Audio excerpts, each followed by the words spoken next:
If the folks from the West kept rolling with Anaximenes' cosmic chatter, they might have stumbled upon something a bit Chinesey in their understanding of the universe. But, they hit the brakes real quick and veered off that road. Who put that stop sign there? Yup, you guessed it, Pythagoras. We've all come across Pythagoras because when we dive into math and geometry, there's this fancy rule named after him, the Pythagorean theorem. And guess what? The Chinese folks call it the Gugu theorem, 1st century CE. The school, at its core, is all about philosophy, but it's also heavy on the math side, being the originator of number theory, the trickiest part of math. You must have heard of Chen Jingrun, died 1996, dedicating a lifetime to cracking the Goldbach conjecture. He made it up to 1 plus 2, but the conjecture still stands unproven today, showing how tough number theory can be. And then there's philosophy, even harder than number theory. So, all of you are gathered here to tackle the toughest stuff. Pythagoras, too, pondered over the essence of the universe. And what was his answer? According to him, the universe is all about numbers, they're at its core, shaping its very structure through harmonious proportions. It's kinda mind-boggling, right? I mean, aren't numbers just tools we use to make sense of things around us? We crunch numbers to quantify stuff.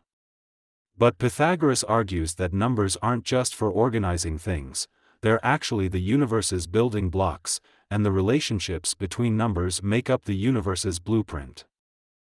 It's a pretty bold idea, right? But here's the kicker, there's no solid proof to back it up. How do you prove that numbers are the universe's essence, as Pythagoras insisted? Thoughts can't be backed up with evidence, it's science that kicks off from ponderings like these. We Chinese see the universe as a mix of yin, yang, and the 5 elements, metal, wood, water, fire, and earth. It's kinda our thing, but shoo, don't spill the beans to foreigners. Take traditional Chinese medicine, for instance. We reckon the human body is this mini-universe where yin, yang, and the 5 elements all play a part. According to this idea, our organs each have a link to one of these elements. So, the liver is like wood, the lungs are linked to metal, the kidneys vibe with water, the stomach and spleen are all about earth, and the heart? It's all about fire. When foreigners hear this, they're like, wait, our lungs are made of metal, and we're there like, nah, it's not like that. It's more about the energy. But see, there's no perfect English word that explains it all.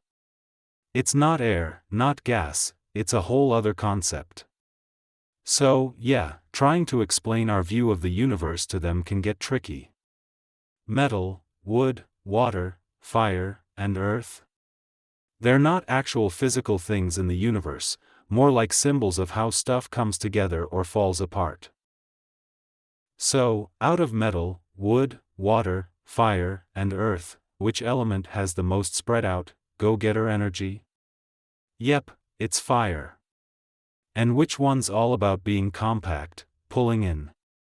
That's metal for you.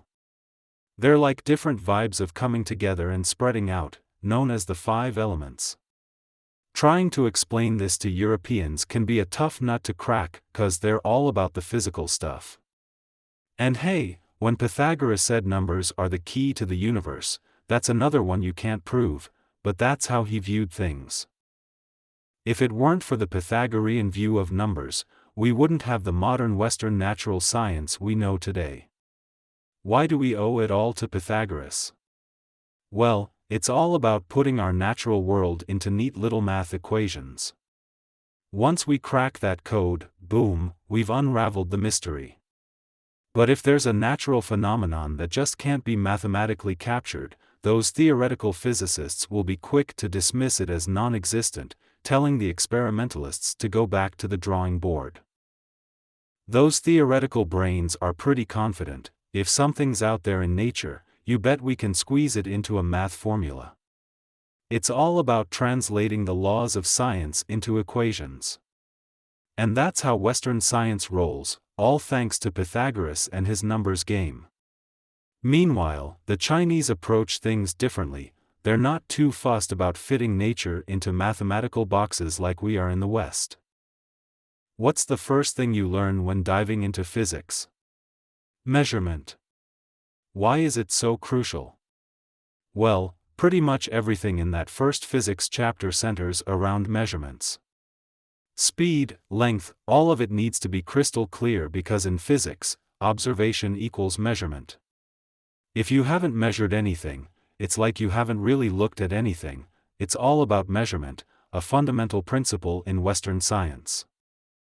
So, when it comes to measurements, you need some basic units, like the trusty old meter. But how do you come up with that? Well, picture this: from the equator through the prime meridian in Paris up to the North Pole, 1/10,000,000th of that distance is what we call a meter. That's how we roll. And at the International Bureau of Weights and Measures, they're all about precision. They've got a block made of platinum because it's super stable and reliable for determining length accurately. To kick off our exploration of physics, we need to master how to measure length, space, time, speed. That's the starting point for observing the world of physics. When we Chinese observe things, are we actually measuring them? Nope, we don't do that.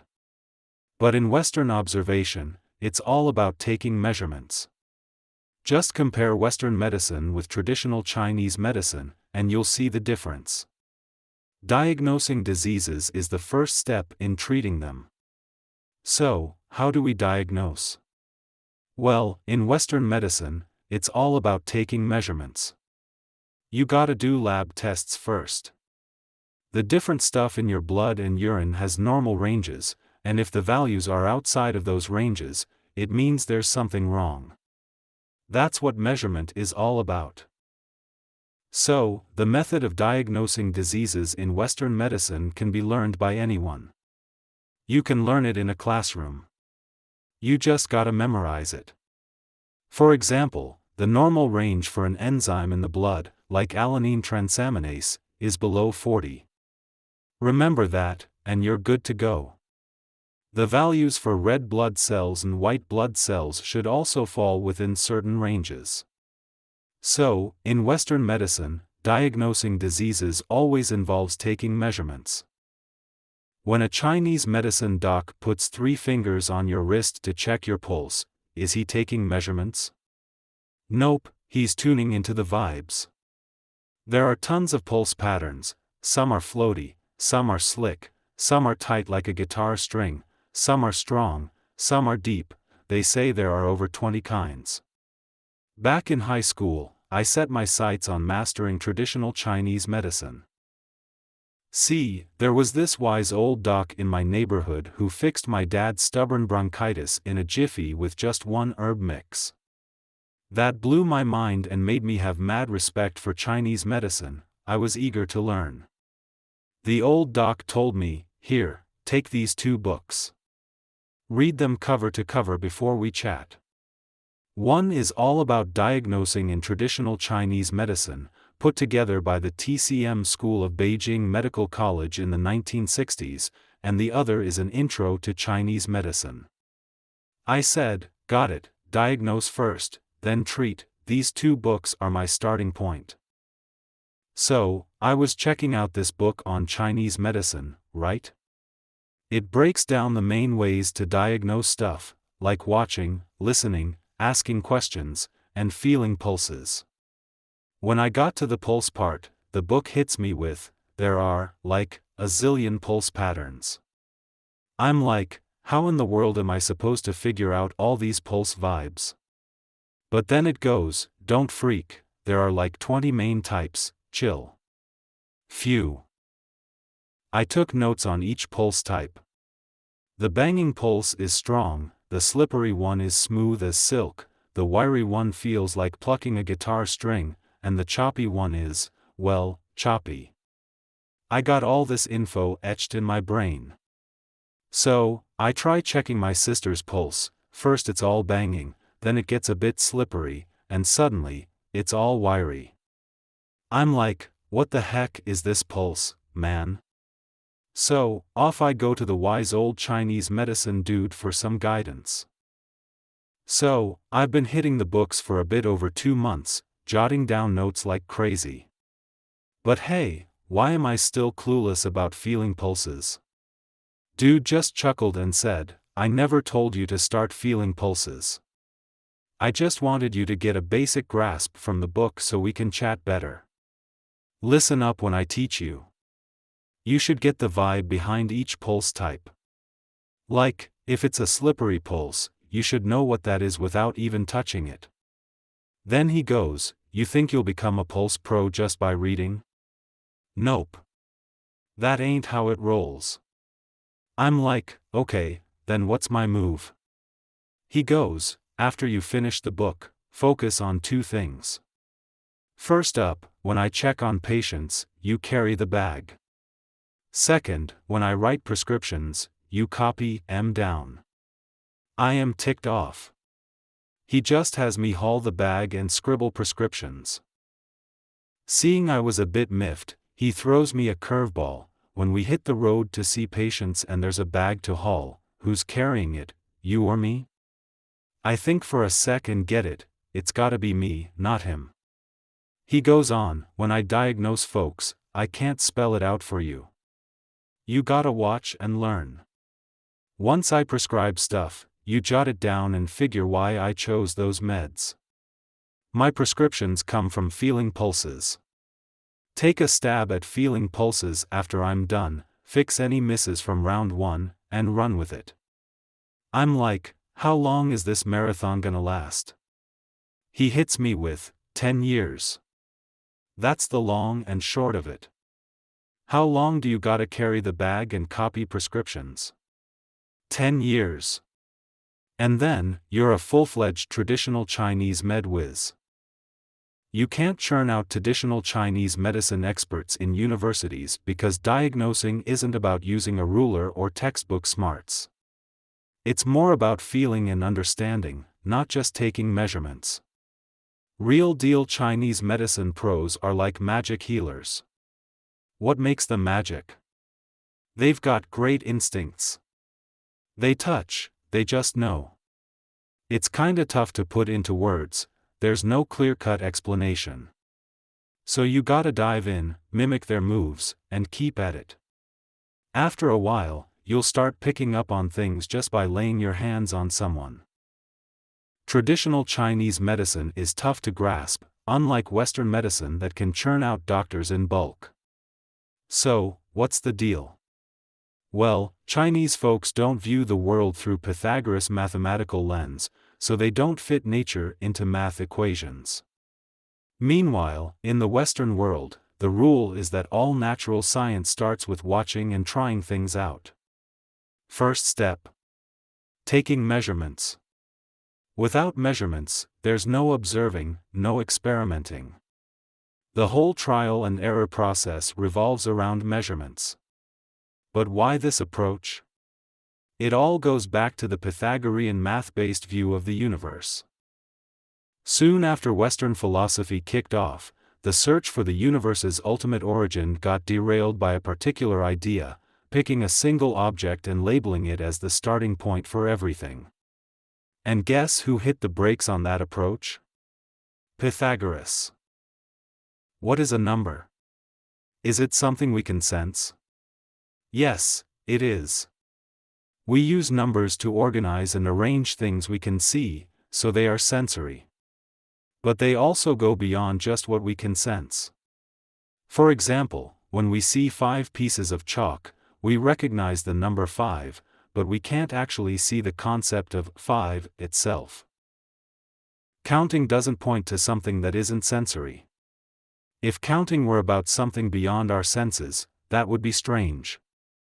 For instance, medieval European philosophers debated how many angels could fit on the head of a pin. This is like trying to measure angels with math, which doesn't really make sense because angels are beyond what we can sense.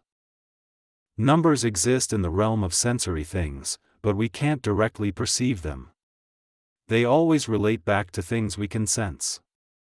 This idea is called the supersensory within the sensory. It's important to understand this concept. The idea of the supersensory is already present. From this, we can see how distinct European philosophical thought became over time. When we talk about getting our heads around something, first we gotta wrap it up in a way we can deal with. That's our basic abstracting, and it often ends up with counting stuff. Numbers are how we pull this off. They're like an abstract but down-to-earth tool. So, what's the big deal here?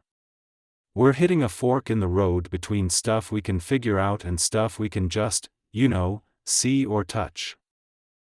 Let's break it down. Say, there are 5 chalks here on my desk.